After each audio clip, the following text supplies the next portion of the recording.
toi, ô Seigneur? Qui est comme toi, ô Seigneur? Qui est comme toi, ô Seigneur? Qui est comme toi, ô Seigneur? Parmi les dieux, qui est comme toi? Magnifique en sainteté, digne de louange, opérant des prodiges.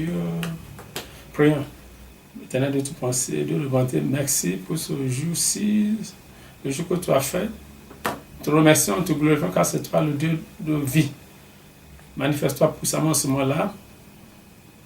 Verse-moi ton sang de l'agneau afin que je sois purifié, afin que ta parole qui va sortir de ma bouche, que cette parole soit ta parole vivante, que ça soit ta parole qui délivre, la parole qui guérit, qui ressuscite, ta parole qui fait des produits, des miracles, afin que ton nom soit glorifié. Merci Seigneur pour avoir écouté ma prière au nom de Jésus. Amen. Bien-aimé, l'intitulé de cette prédication, c'est « Ayez la foi en Dieu ». Ayez la foi en Dieu. Le texte est tiré du livre d'Hébreux, chapitre 11, verset 1er au 6e. Hébreux 11, verset 1 au 6e. Or, la foi est une ferme assurance des choses qu'on espère, une démonstration de celles qu'on ne voit pas. Pour l'avoir possédé, les anciens ont obtenu un témoignage favorable. C'est par la foi que nous connaissons que l'univers a été formé par la parole de Dieu, en sorte que ce qu'on voit n'a pas été fait des choses visibles. Or, sans la foi, il est impossible de lui être agréable, car il faut que celui qui s'approche de Dieu croit que Dieu existe et qu'il est rémunérateur de ceux qui le cherchent. Seigneur, nous remercions Dieu pour cela. La foi, c'est l'assurance de ce qu'on espère. Et une démonstration de ce qu'on ne voit pas. Celui qui a la foi, et on a des exemples tirés de la Bible, Adam, Abraham, vous avez de la foi. Abraham avait la foi, Noé, Enoch, ce sont des gens qui avaient la foi. Ce n'est pas la foi qu'on peut marcher devant Dieu pendant une longue durée de temps. La personne qui n'a pas la foi ne peut pas rester avec Dieu. La foi est très importante pour qu'un chrétien réussisse dans la vie, pour qu'un chrétien puisse aller de l'avant, aller loin, il faut qu'il ait la foi. Et qu'est-ce que c'est l'opposition de la foi? C'est quoi? C'est le manque de foi. Ça équivaut aux chutes. Les conséquences de la foi. La foi nous permet de reconnaître Dieu comme étant le Dieu vivant, comme étant vivant, comme étant le rémunérateur de ceux qui cherchent sa face.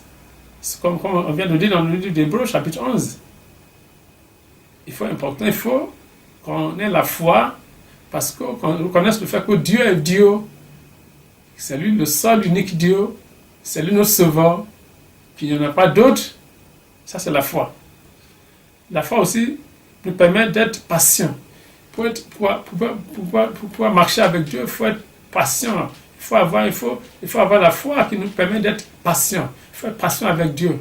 Parce que celui qui n'est pas patient, il a tendance à se dérailler, à vouloir dire oh, non, ça fait 3 mois que je prie Dieu, il n'a pas répondu. Non. Or Dieu, il a son plan.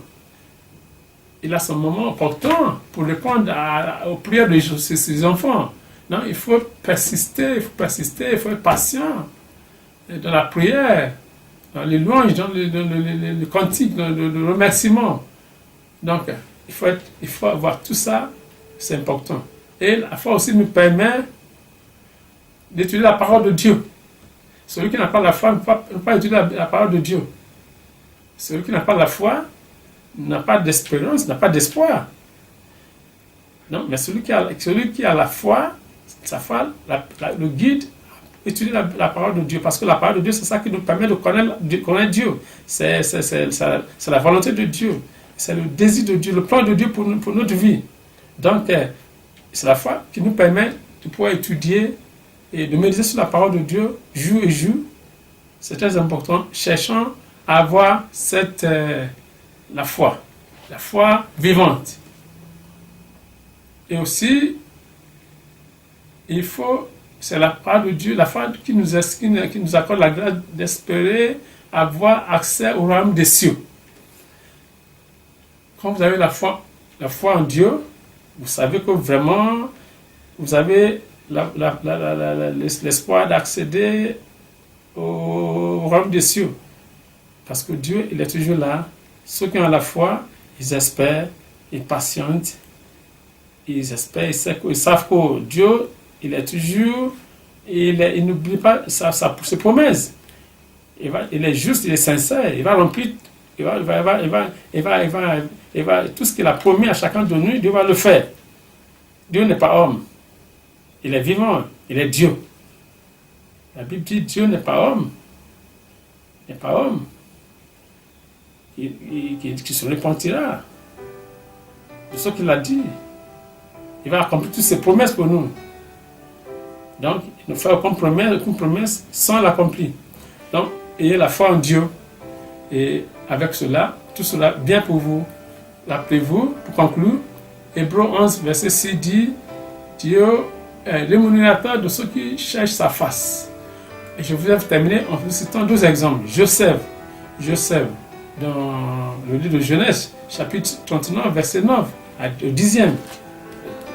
Joseph, et là, pourquoi il n'a pas couché avec la femme de Potiphar? Il a dit, comment pécherais-je contre Dieu? Donc, pour cette raison, il a refusé de coucher avec la femme de Potiphar, son maître.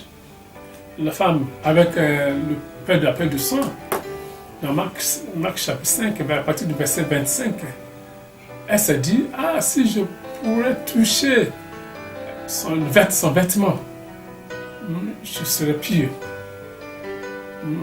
Et subitement, la Bible dit, du coup, dès qu'elle a touché le vêtement de Jésus, la paix de sang a cessé.